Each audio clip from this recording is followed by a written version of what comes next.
All right, we are not justifying by graphs and tables because we don't have calculators. If we had a calculator, we would, but we don't. So let's do number 2 real quick. In this case, there are no parentheses. You don't have to worry about distributed property. You just get to go straight to solving. So 5x plus 4 is less than -6. My goal here is to get x by itself. We work these just like we worked all the equations before.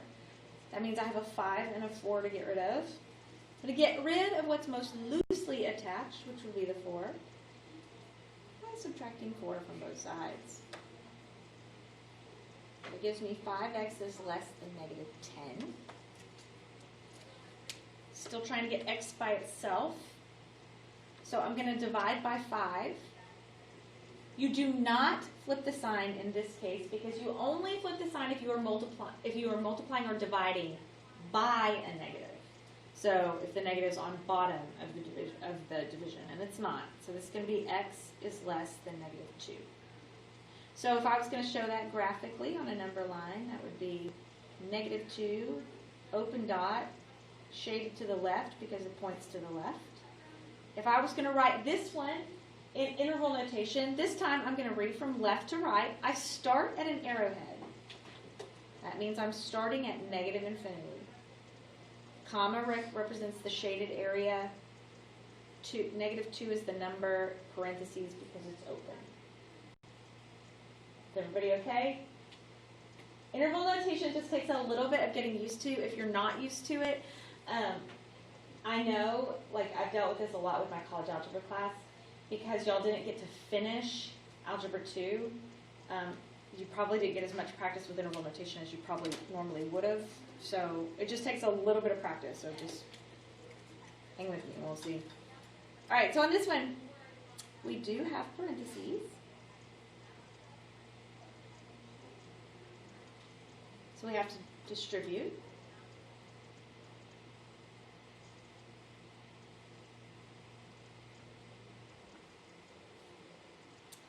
Now I can combine like terms on the left-hand side. I have 6x and -4x, which gives me 2x plus 12, greater than or equal to 8. Now I need to isolate the x. What should I do now?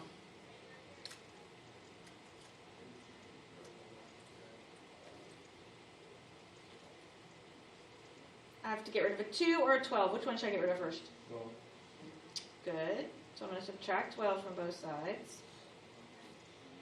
8 minus 12. That's a positive and a negative number. Same signs add and keep. Different signs subtract.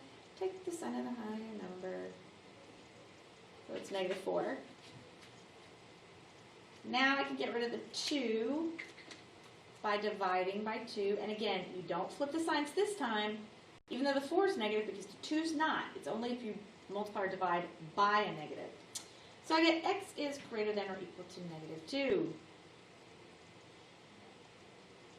All right, -2. Solid dot or open dot? Solid. Good. Which way do I shade, left or right? Which way does it point? Right. Yep, points to the right, shade to the right. All right, so in interval notation, reading this thing from left to right, the first thing I come to is a solid dot. That's a bracket. It's at -2, then there's shading, that's a comma, and then the next thing I come to is an arrowhead, that's infinity. So it has to be a parentheses. So that's interval notation. It represents exactly the same thing as the stuff underneath it. Everybody okay? Y'all try the next one. I'll give you a minute.